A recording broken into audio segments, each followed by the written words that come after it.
warahmatullahi wabarakatuh.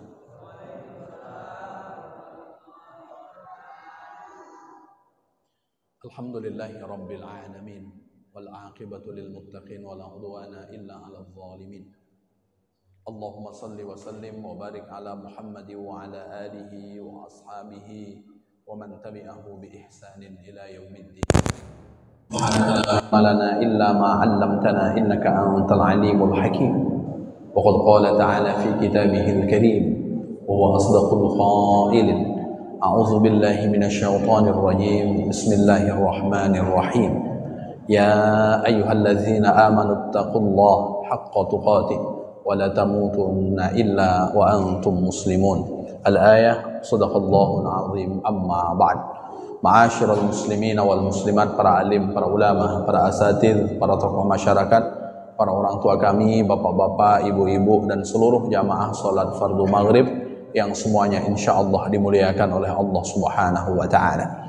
Bersyukur kita kepada Allah dengan mengucapkan kalimat alhamdulillahi rabbil alamin. Pada malam yang berbahagia ini Allah masih memberikan kita kesempatan untuk menambah timbangan amal kebaikan kita dengan sama-sama melangkahkan kaki, mengayunkan tangan guna memenuhi panggilan Allah. Semoga apa yang kita lakukan menjadi bagian dari yang disebutkan oleh baginda Rasul sallallahu alaihi wasallam dalam sabdanya, hal adullukum ala ma yamhullahu bihil khataya wa yarfa'ud darajat. Maukah aku beritahu kepada kalian tentang amal yang jika kalian melakukannya Allah Subhanahu wa taala akan ampuni dosa-dosa kalian, Allah taala akan meninggikan derajat kalian.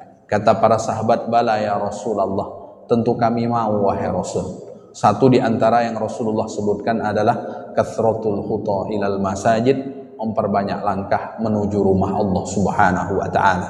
Maka siapa di antara kita yang paling banyak langkahnya, yang paling banyak putaran roda kendaraannya adalah orang yang paling banyak dosa yang diampuni oleh Allah dan banyak derajat yang ditinggikan oleh Allah Subhanahu wa taala.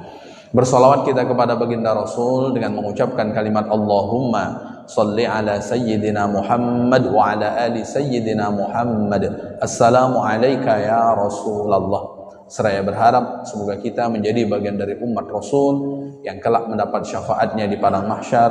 Allah izinkan kita berjumpa dengan beliau kelak di dalam surganya. Amin ya rabbal alamin. 14 abad yang lalu Rasulullah memberikan jaminan kullu ummati yadkhulunal jannah. Semua umatku nanti, kata baginda Rasul, masuk ke dalam surga. Illa man aba. Kalau ada umat Rasul, tempat terakhirnya bukanlah surga, berarti dia tidak menginginkannya. Para sahabat heran bertanya kepada baginda Rasul, wa may ya'ba ya Rasulullah? Rasul, siapa umatmu yang tidak ingin menghuni surga? Kemudian Rasulullah jawab, man ata'ani dakhalal jannah wa man asani faqad aba. Orang yang taat kepadaku masuk ke dalam surga, dan orang yang tidak taat kepadaku berarti dia tidak menginginkannya. Semoga duduknya kita sambil menunggu datangnya salat fardu isya sebagai salah satu duduk sebagai bentuk ketaatan kita kepada baginda Rasul yang beliau sebutkan intizarus shalah ba'da shalah, menunggu datangnya waktu salat setelah melaksanakan salat. Amin ya rabbal alamin. Bapak Ibu jamaah yang dimuliakan oleh Allah Subhanahu wa taala, masih menyambung tema yang sudah saya sampaikan di pertemuan-pertemuan sebelumnya, bahwa pesan Sayyidina Abu Bakar As-Siddiq radhiyallahu an ada 5 kegelapan dan ada pula 5 penerangnya. Sebagai pengingat Bapak Ibu yang dimuliakan oleh Allah Subhanahu wa taala, kegelapan pertama adalah hubbud dunia, cinta terhadap dunia, dan penerangnya adalah takwa kepada Allah Subhanahu wa taala. Kegelapan yang kedua adalah dosa dan penerangnya adalah bertaubat kepada Allah Subhanahu wa taala. Yang ketiga, kegelapan itu akan dijumpai ketika berada di alam barzah dan penerangnya adalah ucapan la ilaha illallah Muhammadur Rasulullah. Dan kemudian kemarin Imam Khatib Al-Baghdadi menyampaikan juga ada 7 penerang saat kita nanti berada di alam barzah. Dan kita akan sampaikan yang keempat, Bapak Ibu yang dimuliakan oleh Allah Subhanahu wa taala, wal akhiratu zulmatun wassiraju laha al amalus salih. Dan ketika nanti kita berada di kampung akhirat, kita akan menjumpai kegelapan dan penerangnya tak lain dan tak bukan adalah amal soleh. Lalu apa yang dimaksud bahwa ketika nanti kita berada di kampung akhirat kegelapan? Kata Imam Nawawi, likazratil ahwali. Ketika nanti kita berada di kampung akhirat, banyak sekali kesulitan yang akan kita dapati. Kita ini sekarang berada di dunia, dan nanti ada jurang yang memisahkan antara dunia dengan akhirat, itu disebut dengan barzah. Setelah hari kebangkitan, baru kemudian kita akan berjumpa yang namanya kampung akhirat. Di kampung akhirat itu tidak ada yang mudah. Ketika di hari kebangkitan, saat itu tak ada sehelai benang pun yang menempel di badan kita. Sayyidah Aisyah bertanya kepada baginda Rasul karena malu, ayara ba'duna ba'da, wahai Rasul, ketika nanti berada di padang mahsyar, apakah satu di antara kami saling memandang?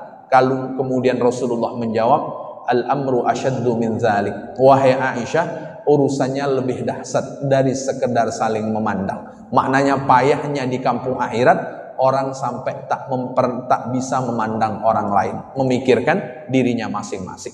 Maka banyaknya kesulitan ketika nanti kita berada di kampung akhirat yang akan memberikan kita kemudahan yang disebut dengan amal soleh. Bapak Ibu yang dimuliakan oleh Allah Subhanahu wa taala, amal soleh itu bahasa sederhananya amal baik, dan orang yang melakukan amal baik disebut dengan soleh. Perbuatannya amal soleh, amal yang baik, yang melakukannya soleh adalah orang-orang yang baik. Orang-orang soleh ini menarik Bapak Ibu. Kenapa disebut menarik? Nabi Ibrahim alaihissalam, yang jelas beliau adalah seorang nabi, ketika dia berdoa kepada Allah Subhanahu wa taala, tawaffani musliman wa alhiqni bis salihin. Ya Allah, wafatkanlah aku dalam keadaan muslim, susulkan nanti aku bersama dengan orang-orang yang salih. Nabi Yusuf alaihissalam, ketika beliau meminta kepada Allah, setelah wafat beliau minta nanti dikumpulkan dengan orang-orang salih. Itu Nabi Yusuf alaihissalam. Nabi Ibrahim alaihissalam 80 tahun meminta kepada Allah agar Allah memberikan keturunan. Nabi Ibrahim tidak minta jenis kelaminnya laki-laki. Nabi Ibrahim tak minta jenis kelaminnya perempuan, tapi yang dia minta kepada Allah dalam doa panjangnya, Rabbi habli minas sholihin. Ya Allah, berikan kepadaku keturunan-keturunan yang saleh. Dan di antara amal yang nanti akan menjadi investasi terbaik saat kita sudah menghadap Allah Subhanahu wa taala, sebagaimana yang Rasulullah kabarkan, idza mata ibnu adam inqata amalu, ketika anak cucu Adam meninggal nanti akan putus amalnya. Maknanya orang kalau sudah meninggal, orang sudah wafat, orang sudah mati, tak bisa lagi melakukan amal baik. Jadi kalau ada orang bisa melakukan amal baik karena dia masih hidup, kalau dia sudah meninggal tak bisa lagi melakukan amal baik. Lalu ada amal yang akan terus mengalir kepadanya meskipun dia sudah meninggal, awwaladin sholihin yad'ulah, anak solih yang mendoakan orang tuanya. Jadi tak ada yang ditunggu oleh orang yang sudah meninggal melainkan doa dari anaknya. Dia tak membutuhkan lagi apa yang akan dibelikan oleh anak untuknya. Yang dia nanti adalah doa dari anak yang kemudian masih hidup.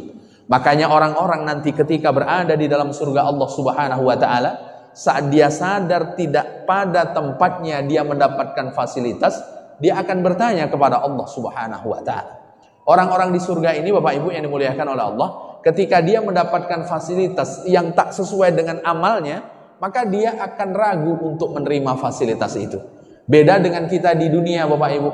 Meskipun kita mendapatkan perilaku sesuatu, meskipun kita tidak pantas, kita akan diam-diam saja ketika kita mendapatkan fasilitas itu. Tapi tidak bagi orang yang berada di dalam surga Allah Subhanahu wa taala. Dia bertanya kepada Allah, ya Allah, kenapa aku mendapatkan fasilitas seperti ini? Amalku tak sebanding dengan fasilitas yang Engkau berikan. Lalu apa kata Allah dalam hadis qudsi? Bistighfari waladika laka. Kalau engkau mendapatkan fasilitas yang lebih dari amal yang engkau lakukan, karena anakmu ketika hidup memintakan ampun kepadaku akan dosa-dosa. Artinya istighfarnya anak yang memintakan ampun kepada Allah akan dosa orang-orang tuanya, itu meninggikan level orang tuanya, di dalam surga Allah Subhanahu wa taala. Maka doa kita, Allahumma ighfirli wali walidayya warhamhuma kama rabbayani shaghira. Berharap agar orang tua kita mendapatkan derajat lebih dari sekedar amal yang sudah dia lakukan, sebagaimana yang dikabarkan oleh baginda Rasul sallallahu alaihi wasallam. Dan tak mungkin itu akan terjadi melainkan dari anak yang soleh. Maknanya orang soleh akan memudahkan perjalanan akhiratnya, anak soleh juga akan memudahkan bagi orang tuanya setelah dia menghadap Allah Subhanahu wa taala. Dan orang soleh tentu yang melakukan amal soleh ini juga menjadi yang luar biasa. Rasulullah sallallahu alaihi wasallam jadi imam. Lalu kemudian sahabat-sahabat sudah berada di shaf di belakang Rasul sallallahu alaihi wasallam. Lalu sebelum Rasulullah sallallahu alaihi wasallam takbiratul ihram, ada satu sahabat yang kemudian berdoa. Apa doanya? Allahumma atini afdhala ma tu'ti ibadakas salihin. Ya Allah, berikanlah kepadaku sebaik-baik yang engkau berikan kepada hamba-hambamu yang salih. Doa ini tak dibaca oleh Rasul. Doa ini juga tidak dibaca oleh sahabat-sahabat yang berada di belakang Rasul. Hanya satu orang saja yang membacanya. Selesai sholat Rasulullah bertanya, manil mutakallim? Siapa tadi yang baca doa sebelum saya takbiratul ihram? Yang doa itu didengar oleh Rasul, yang bunyi doanya Allahumma atini afdhala ma tu'ti ibadakas salihin. Sambil takut dia mengangkat tangannya, ana ya Rasulullah. Tadi aku yang baca wahai Rasul. Lalu apa kata baginda Rasul? Idzan yuqaru jawaduka wa tushhadu fi sabilillah. Bahwa doamu tadi itu nilainya sama dengan orang yang berjihad di jalan Allah. Dia menggunakan kuda-kudanya mati terbunuh dan dia syahid di jalan Allah Subhanahu wa taala. Begitu luar biasanya, dahsyatnya meminta agar kita dijadikan hamba-hamba yang solih. Tak mungkin menjadi hamba yang solih selain dari pertolongan Allah Subhanahu wa taala dengan kita bisa melakukan amal baik. Kita bisa melakukan amal baik ini bukan karena hebat kita. Kita bisa melakukan amal baik ini karena Allah tolong. Maka Rasul menyebutkan mayyuridillah bihi khairan ista'malah. Orang yang Allah inginkan untuk menjadi tambah baik, maka Allah akan fungsikan orang tersebut. Bapak Ibu, kalau kita punya kebun, lalu kemudian kita tanami, berarti kita memfungsikan kebun itu. Bahkan Bapak Ibu kalau baca buku fikih, itu ada satu di antara bab Ihya'ul ard, menghidupkan tanah mati, ardil mauta kalau tidak salah, lupa seteknya. Artinya tanah-tanah yang tak produktif itu bagaimana supaya menjadi tanah produktif. Itu dianjurkan. Maka Bapak Ibu yang punya tanah banyak, ini jangan biarkan semak. Yang punya tanah banyak, karena Bapak Ibu bertanggung jawab untuk kemudian membuat tanah itu produktif. Kalau dia tidak mampu melakukannya, falyamnah akhahu, maka berikan kepada orang lain untuk mengelolanya. Jadi tanah ini bukan hanya sekedar dibeli untuk investasi, tapi kita punya tanggung jawab untuk menjadikan tanah itu produktif. Bapak Ibu ada yang punya tanah banyak nih? Nah, jangan biarkan semak, nanti dimintai pertanggungjawaban oleh Allah Subhanahu wa taala. Jangan biarkan jadi semak belukar, karena nanti kita juga akan dimintai pertanggungjawaban oleh Allah. Maka tuan-tuan takur tanah ini hati-hati. Jadi bukan hanya sekedar investasi untuk nanti, tapi di hidupnya dia juga akan dimintai pertanggungjawaban oleh Allah. Kalau bisa dia mengelolanya, kelola, tanami. Kalau tak bisa, berikan kepada orang lain untuk mengelolanya. Untuk mengelolanya. Supaya apa? Supaya menjadi tanah yang tidak mati. Karena itu dianjurkan. Dianjurkan untuk menghidupkannya. Maka pelakunya juga disebut sebagai orang yang soleh. Dan kita ini Bapak Ibu yang dimuliakan oleh Allah, kalau punya sesuatu kita fungsikan, berarti baik kita. Tapi kalau kemudian kita hidup di atas bumi yang Allah Subhanahu wa taala bentangkan, berteduh di bawah langit yang tak bertiang, kalau Allah nonjobkan kita kan tak enak Bapak Ibu. Bapak Ibu kira-kira enak enggak hidup nih nonjob? Bapak kerja di mana? Kantor gubernur, bagian apa? Saya sedang nonjob Pak. Enggak enak kan? Maka jangan sampai kita hidup ini termasuk orang-orang yang Allah nonjobkan. Karena orang yang Allah inginkan untuk menjadi tambah baik, pasti Allah tidak nonjobkan dia. Lalu para sahabat bertanya, qalu kaifa sta'mala? Rasul, bagaimana caranya Allah tidak menonjobkan seseorang? Berarti Allah memfungsikan orang tersebut. Rasulullah jawab, ayyuwaffiqahu bi'amalin salih qabla mautih. Allah akan tolong hamba tersebut untuk bisa melakukan amal baik sebelum nyawa terpisah dengan raga. Jadi sebelum meninggal, kalau kita bisa melakukan amal baik, itu karena Allah Subhanahu wa Ta'ala menolongnya. Betapa banyak orang yang melakukan amal buruk sehingga antara dia dan neraka tinggal satu jengkal, tapi menjelang wafat Allah bantu dia untuk menjadi baik, wafat dalam keadaan husnul khatimah.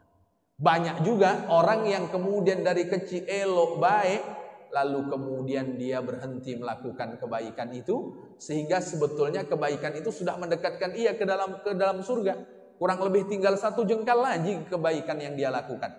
Tapi ternyata dia lepas dari pertolongan Allah sehingga menutup usianya dengan tidak melakukan kebaikan. Dan kita bisa melakukan kebaikan ini karena Allah Subhanahu wa Ta'ala tolong. Maka beruntunglah kalau Allah bantu kita untuk bisa melakukan kebaikan. Karena tak semuanya orang-orang Allah berikan pertolongan. Jadi pertolongan Allah itulah yang menjadi berharga di dalam hidup kita, karena kita berusaha untuk mengisi di akhir-akhir kehidupan kita dengan banyak melakukan amal-amal solih, supaya nanti menjadi penerang saat kita berada di alam barzah, saat kita nanti berada di kampung akhirat. Lalu kemudian Bapak Ibu yang dimuliakan oleh Allah Subhanahu wa Ta'ala, di antara keterangan Imam Nawawi tentang amal solih, baginda Rasulullah sallallahu alaihi wasallam bersabda, "Innallaha yuhibbu ayyukhadha bi ruhasihi kama yuhibbu ayyukhadha bi azaimi." Allah Subhanahu wa Ta'ala senang kalau hambanya itu mengambil dispensasi yang Allah Subhanahu wa Ta'ala berikan, sebagaimana senangnya Allah saat seorang hamba melakukan apa-apa yang Allah wajibkan. Jadi kalau kita sholat, Allah suka. Kalau kita melakukan puasa, Allah senang. Kalau kita membayar zakat, Allah Subhanahu wa Ta'ala cinta. Begitu juga amal-amal solih yang lainnya. Maka ketika yang wajib kita lakukan, dispensasi yang Allah berikan juga kita ambil, Allah Subhanahu wa Ta'ala menyukai. Contoh dispensasi yang Allah berikan kepada kita Bapak Ibu, saat kita sedang dalam keadaan safar, perjalanan. Lalu jarak tempuh itu kurang lebih 85 kilo. Itu kita dapat rukhsah, dapat dispensasi, sholat yang 4 rakaat bisa menjadi 2. Yang 3 tak bisa jadi 1,5, dia tetap 3. Yang 2 tetap 2. Yang 4 itu bisa menjadi 2. Maka 2 itu namanya rukhsah yang Allah Subhanahu wa Ta'ala berikan. Maka orang yang dalam perjalanan, lalu saat masuk waktu sholat, dia berhenti, umpamanya dia jamak. Kalau yang pertama karena ikut orang yang sholat di situ, dia akan itmam, menyempurnakan sehingga 4 rakaat. Lalu kemudian yang kedua, dia melaksanakan sholat secara qasar sehingga kemudian menjadi 2 rakaat. Jadi orang yang mengambil dispensasi yang Allah Subhanahu wa Ta'ala berikan, itu termasuk orang yang Allah Subhanahu wa Ta'ala sukai. Dan meskipun itu rukhsah, dispensasi dari Allah, tetap terhitung sebagai amal soleh. Tetap terhitung sebagai amal soleh. Maka masing-masing kita ini Bapak Ibu, kalau safar ya dapat rukhsah, dapat keringanan. Keringanan itu bukan meninggalkan, tapi keringanan itu dengan cara kemudian kita mengurangi dari harus yang kemudian kita lakukan. Dan Allah Subhanahu wa Ta'ala menyukai kalau kita juga mengambil rukhsah yang Allah Subhanahu wa Ta'ala tawarkan. Bapak Ibu yang dimuliakan oleh Allah Subhanahu wa Ta'ala, "Innallaha ba'athani bil hanafiyah as-samhah dini Ibrahim." Kata baginda Rasul sallallahu alaihi wasallam, Allah mengutusku dengan agama yang samhah, yaitu agamanya Nabi Ibrahim alaihissalam.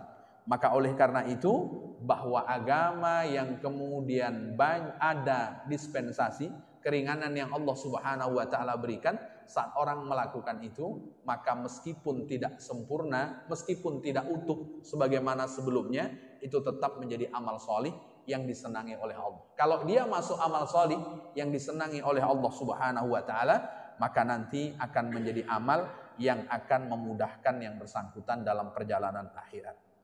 Rasul juga menjelaskan, Addul azaim waqbalur rukhsah, lakukanlah apa-apa yang Allah wajibkan. Jadi yang Allah wajibkan kita melakukannya. Karena tak mungkin orang mendekat kepada Allah melainkan cara pertama dengan melakukan apa yang Allah wajibkan. Jadi kalau orang tidak melakukan apa yang Allah wajibkan, tak mungkin dia disebut dengan orang yang kemudian orang yang taat kepada Allah.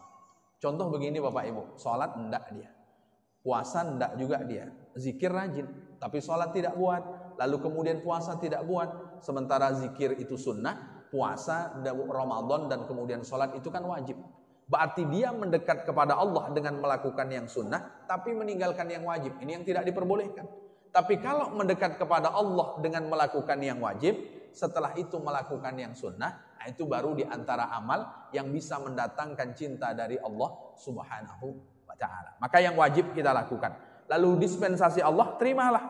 Wada'un nasa faqad kufintumuhum. Lalu kemudian jangan lupa ajak orang untuk kemudian melakukan dan mengamalkan di antara beberapa dispensasi yang Allah Subhanahu wa ta'ala berikan kepada kita ketika kita di dalam hidup. Maka perjalanan akhirat kita sejak hari kebangkitan sampai selesai meniti siratal mustaqim, itu yang akan menyelamatkan kita adalah amal soleh. Itu yang akan menyelamatkan kita. Maka dunia ini tempat beramal, dan akhirat nanti darul jaza, tempat Allah akan memberikan balasan. Jadi jangan berharap besar bahwa pahala perbuatan baik kita itu semuanya Allah balas di dunia. Karena dunia ini bukan tempat Allah memberikan reward. Dunia ini Allah menjadikan sebagai tempat kita memperbanyak amal baik. Dan akhirat nanti baru darul jaza, tempat di mana Allah akan memberikan balasan. Saya sudah puasa sedak balih Pak Ustadz sampai sekarang, tak nampak pula pahala puasa itu Pak Ustadz. Saya sudah melaksanakan sholat sejak balik sampai sekarang, tak kaya-kaya juga saya Pak Ustadz. Karena dunia ini bukan tempat Allah memberikan balasan. Balasan itu kapan? Nanti di kampung akhirat. Kalau Bapak Ibu ragu, silahkan duluan, saya belakangan. Nah, itu kalau sudah di kampung akhirat, pasti Allah beri balasan.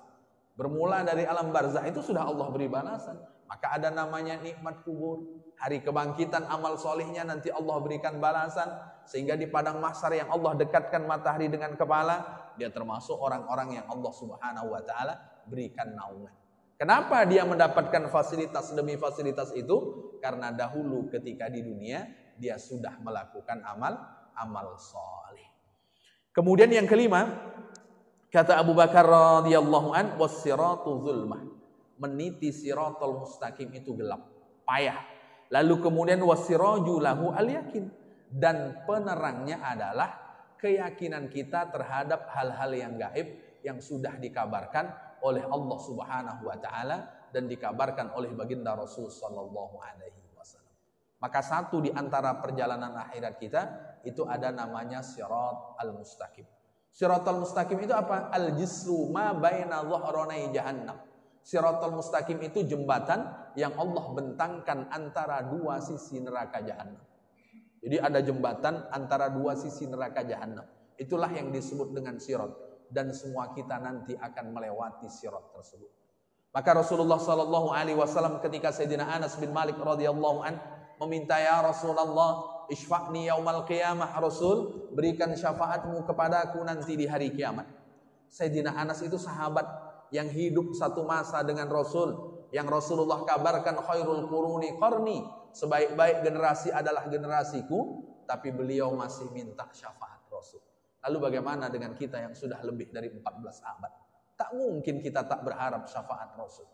Tapi apa kata baginda Rasul? Ketika Sayyidina Anas minta, inni fa'ilun insyaallah. Anas, insyaallah aku akan melakukannya.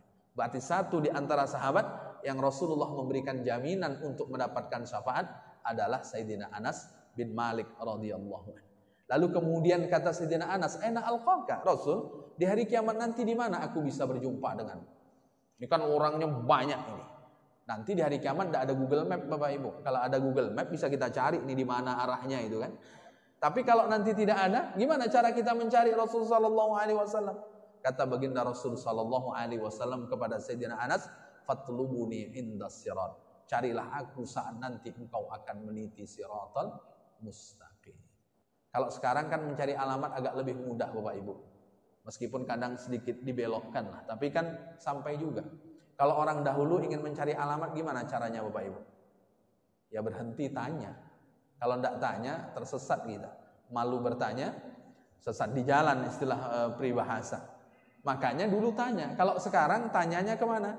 Tanyanya ke Google Map saja. Nah, nanti akan diarahkan oleh Google Map kemana arah yang akan kita tuju. Maka sejak di dunia Rasulullah sudah mengabarkan kepada Sayyidina Anas, kalau nanti di kampung akhirat engkau akan berjumpa denganku, nanti tidak ada rambu-rambu lalu lintas di kampung akhirat nih Bapak Ibu. Tidak ada petunjuk jalan, ini jalan kemana, tidak ada. Karena di kampung akhirat belum ada orang KKN ke sana kan. Biasanya rambu-rambu jalan ini, penunjuk jalan ini kalau di kampung-kampung kan anak-anak yang KKN yang biasanya membuatnya. Lalu kemudian kata Rasulullah, carilah aku nanti di Siratal Mustaqim. Makanya dalam riwayat yang lain, Bapak Ibu yang dimuliakan oleh Allah, saat orang-orang nanti akan meniti Siratal Mustaqim, fayatuna Muhammadan. Dalam dokumentasi Imam Muslim, mereka akan mendatangi Nabi Muhammad sallallahu alaihi wasallam. Untuk apa? Untuk mendapatkan pertolongan. Karena orang yang dapat pertolongan saat meniti Siratal Mustaqim didoakan oleh baginda Rasul, Allahumma sallim. Ya Allah selamatkan. Ya Allah selamatkan. Jadi kalau kita ingin meniti, dikuatkan oleh baginda Rasul sallallahu alaihi wasallam, ya Allah selamatkan, ya Allah selamatkan. Kalau selamat meniti Siratal Mustaqim, kira-kira sampai kemana yang bersangkutan Bapak Ibu? Ya sampai di pintu surga lah. Kalau tak selamat, halo Bapak Ibu, nah kalau tak selamat ya transit dulu. Tapi transitnya di neraka Bapak Ibu. Sedangkan transit di bandara yang ada AC, fasilitas semuanya ada, tinggal tergantung duitnya, jenuh rasanya kita. Lalu bagaimana kalau transit di neraka Allah Subhanahu wa taala? Wal iyadzubillah, sama-sama kita memohon perlindungan kepada Allah Subhanahu wa taala. Lalu bagaimana kita mau selamat meniti Siratal Mustaqim selain kita mengimani dengan hal yang gaib? Di antaranya Bapak Ibu, dalam lanjutan sabda baginda Rasul sallallahu alaihi wasallam, pada waktu itu didatangkanlah amal amanah dan didatangkanlah amal silaturahim, yaminan wa shimalan. Sebelah kanan kita akan dituntun oleh amal amanah, sebelah kiri kita akan dituntun amal silaturahim. Jadi kalau dua-duanya itu kita lakukan di dunia, selamat kita meniti Siratal Mustaqim. Terang Siratal Mustaqim itu. Menjadi orang yang amanah. Bapak Ibu yang dimuliakan oleh Allah Subhanahu wa taala. Kita ini, semua kita tanpa terkecuali, itu ada amanah yang Allah Subhanahu wa taala titipkan. Ada amanah yang Allah Subhanahu wa taala titipkan. Di antara amanah yang Allah Subhanahu wa taala titipkan kepada kita itu adalah amanah untuk kemudian taat kepada Allah Subhanahu wa taala. Kita ini kan hidup Allah Subhanahu wa taala yang menciptakan. Allah menciptakan kita bukan untuk dijual. Allah menciptakan kita bukan seperti orang yang memproduksi sesuatu untuk kemudian menambah kekayaan. Allah menciptakan kita itu tujuannya untuk beribadah kepada Allah Subhanahu wa taala. Maka sering kita dengarkan, wa ma khalaqtul jinna wal insa illa liya'budun. Jadi di antara amanah kita terhadap diri kita, bagaimana kita bawa diri untuk taat kepada Allah Subhanahu wa taala. Lalu kemudian ada al-amanah fi hifdzil jawarih, amanah di dalam menjaga anggota tubuh. Allah berikan kita mata bukan bebas memandang. Allah berikan kita telinga bukan bebas mendengar. Allah berikan kita tangan bukan bebas berbuat, kaki bukan bebas melangkah, tapi semuanya ada rambu-rambunya. Ada rambu-rambunya. Kira-kira Bapak Ibu yang dimuliakan oleh Allah, masing-masing anggota tubuh kita kan akan dimintai pertanggungjawaban tentang amanah yang Allah Subhanahu wa taala titipkan pada masing-masing. Waktu hidup, mata kita gunakan untuk apa? Telinga untuk apa? Lalu mulut untuk apa? Kaki untuk apa? Semuanya Allah akan minta pertanggungjawaban. Bahkan setiap kata yang keluar dari mulut kita, illa ladaihi raqibun atid. Ada malaikat yang mencatatnya raqib dan atid. Maka semuanya Allah akan minta pertanggungjawaban. Kira-kira Bapak Ibu yang dimuliakan oleh Allah, kalimat baik yang terucap dengan kalimat yang kurang baik, kira-kira banyak yang mana Bapak Ibu? Halo Bapak Ibu? Kira-kira banyak yang mana nih? Nah, kalau banyak yang baik, alhamdulillah. Semoga kalimat terbaik pula yang kita lafazkan saat nanti nyawa terpisah dengan raga.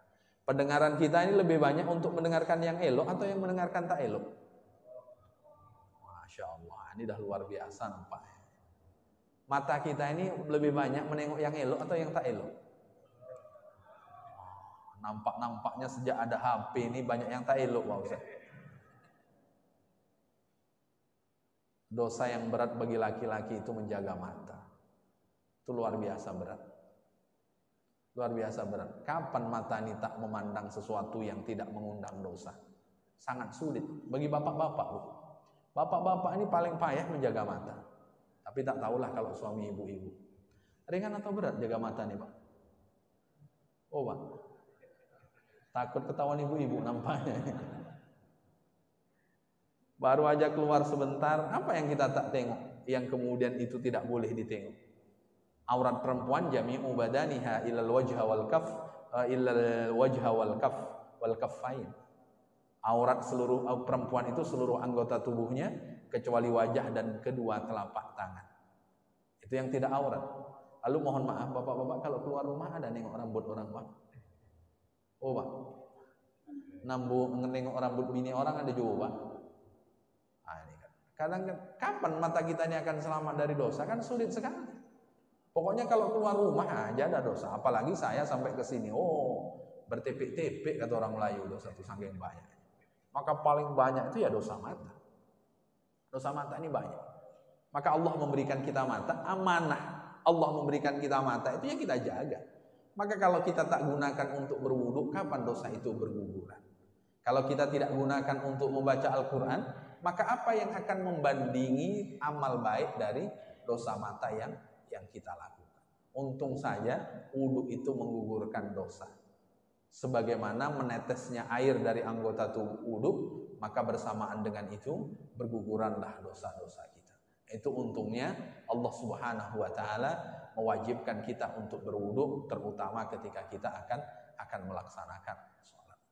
Bapak-bapak ini yang payah menjaga mata yang paling payah. Kalau menjaga mulut, bapak-bapak ini masih selamat nampaknya. Kalau ibu-ibu kira-kira lebih berat jaga mata atau jaga mulut? Oh Bu. Jadi masing-masing kita ini dah punya hal yang berat masing-masing. Bagi bapak-bapak berat menjaga dosa mata. Bagi ibu-ibu tak tahu kalau di sini enggak ya, tapi di tempat yang lain katanya ini yang paling berat itu yang menjaga dosa lisan. Itu beratnya luar biasa. Lisan ini paling payah dijaga Bapak Ibu. Maka ada istilah sabkul lisan. Belum terpikir, dah ngomong duluan mulutnya itu kan. Setelah terucap, baru kemudian teringat apa yang diucap itu tidak baik. Kalau sudah terucap mana bisa ditarik kembali? Sudah kita ucapkan. Maka Rasulullah ketika ditanya, an aktsari ma yudkhilun nas annar, Rasul, nanti apa yang banyak mengantarkan orang masuk ke dalam neraka wahai Rasul? Kata baginda Rasulullah, al-ajwafani, 2 lubang yang nanti mengantarkan orang banyak di dalam neraka. Apa 2 lubang itu wahai Rasul? Satu di antaranya kata beliau al-famu, mulut ini tak lebar Bapak Ibu. Masih lebar jalan-jalan yang berlubang di kota Pekanbaru. Masih ada jalan yang berlubang di Pekanbaru nih Bapak Ibu? Oh masih. Masih atau tak ada? Oh sudah halus. Jadi ya mulut ini tak lebar. Tapi Bapak Ibu yang dimuliakan oleh Allah, banyak mengantarkan orang masuk ke dalam neraka. Kapan? Saat kemudian kita tidak amanah dengan mulut yang Allah Subhanahu wa taala titipkan. Maka kalau ingin selamat meniti siratal mustaqim, anggota tubuh yang Allah berikan kepada kita, bagaimana kemudian kita amanah menjaganya? Lalu kemudian al-amanah fil aulad, amanah dengan titipan anak. Ini anak-anak kecil ini kan titipan Bapak Ibu. Titipan amanah tidak kita dengan titipan Allah Subhanahu wa taala. Amanah pertama itu menjaga mereka supaya tidak keluar dari fitrahnya. Kullu mauludin yuladu ala fitrah. Setiap anak yang lahir itu dalam keadaan fitrah. Kata para ulama, mana fitrah itu ayil Islam, dalam keadaan Islam. Kenapa setiap anak yang lahir itu dalam keadaan Islam? Karena ketika roh itu Allah tanya saat dihembuskan ke tubuh kita, saat kita berada di rahim ibu kita masing-masing, Allah tanya, alastu bi rabbikum, bukankah aku Tuhan kalian? Mereka menjawab, qalu bala syahidna, iya kami bersaksi. Maka ketika lahir dia dalam keadaan fitrah, dalam keadaan Islam sesuai dengan pernyataannya ketika ditanya oleh Allah Subhanahu wa taala. Lalu saat dia lahir, yang bertanggung jawab supaya anak itu tidak keluar dari fitrahnya siapa? Orang tuanya. Fa abawahu yuhawwidanihi aw yunassiranihi aw yumajjisani. Kedua orang tuanya lah yang akan menjadikan anak itu Majusi, Nasrani atau Yahudi, atau kemudian tetap dalam keadaan Islam. Maka tanggung jawab kita bagaimana menjaga anak kita, amanah yang Allah titipkan supaya tidak keluar dari fitrahnya. Makanya banyak kan deretan-deretan amanah yang perlu kita jalankan ketika lahir kita azankan, ya kan? Nanti ada perintah untuk dihitankan, lalu ada perintah untuk disuruh sholat. Muru auladakum bis sholah wa hum abna'u sab'in. Suruh anakmu melakukan sholat waktu umurnya 7 tahun. Jadi 7 tahun itu harus mulai rajin merepet. Merepet itu apa bahasanya Bapak Ibu? Pokoknya rajin ngomong. Dan yang paling hebat menyuruh anak itu mak-mak. Kalau bapak-bapak nyuruh sekali 2 kali dah. Oh, tapi kalau emak ini bisa tak terhitung nyuruhnya.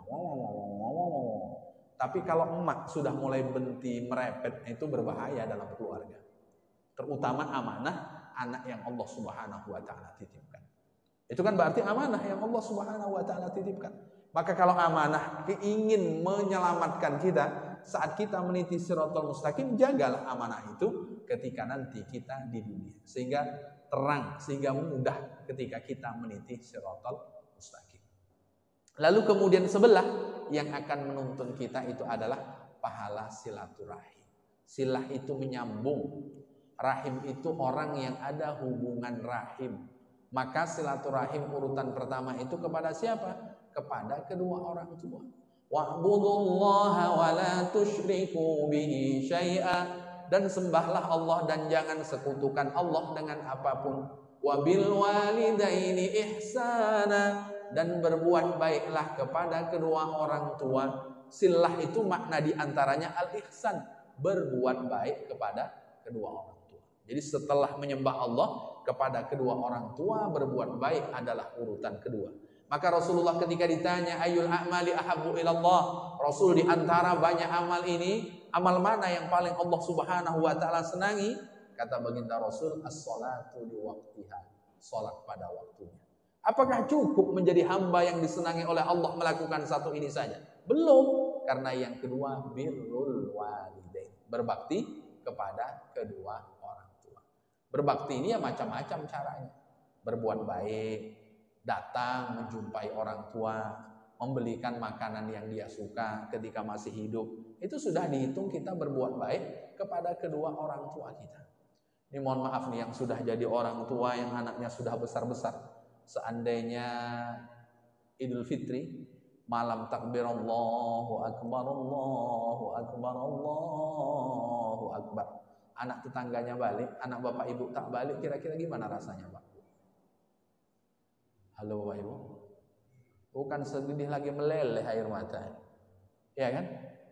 Bagi kita selaku anak mungkin biasa-biasa saja, tapi bagi orang tua ingin berjumpa dengan anaknya itu beda pula rasanya.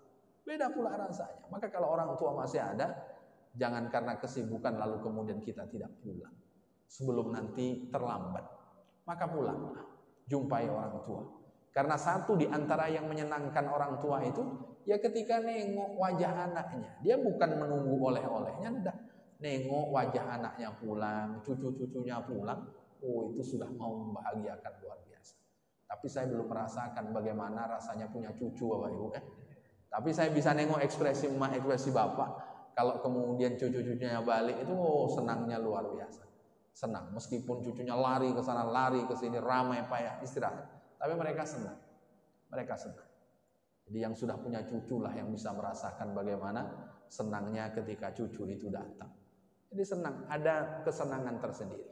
Maka Allah menyebutkan setelah menyembah Allah ya kepada orang tua kita berbuat baik. Lalu kemudian setelah kepada orang tua, siapa orang yang kemudian perlu kita menjaga silaturahim supaya memudahkan perjalanan kita di Shiratal Mustaqim? Wa bizil qurba, kerabat. Nah masuk isanya Bapak Ibu. Kerabat. Nah, dan bagaimana berbuat baik dengan kerabat? Insya Allah nanti kita akan lanjutkan di pertemuan-pertemuan yang berikutnya. Demikian Bapak Ibu yang bisa saya sampaikan pada kesempatan malam yang berbahagia ini. Tutur kata yang kurang berkenan saya mohon maaf yang sebesar-besarnya. Semoga kita termasuk orang-orang yang Allah senantiasa bantu kita untuk bisa melakukan amal solih sehingga menjadi penerang di kampung akhirat kita. Allah senantiasa bantu kita sehingga kita bisa amanah dengan titipan Allah, kita bisa bersilaturahim sehingga selamat kita meniti siratal mustaqim bersama dengan Rasulullah di dalam surga Allah Subhanahu wa taala. Amin ya rabbal alamin. Tutur kata yang kurang berkenan saya mohon maaf. Mari sama-sama kita tutup dengan membaca doa kafaratul majlis. Subhanakallahumma wa bihamdika asyhadu an la ilaha illa anta astaghfiruka wa atubu ilaik. Assalamualaikum warahmatullahi wabarakatuh.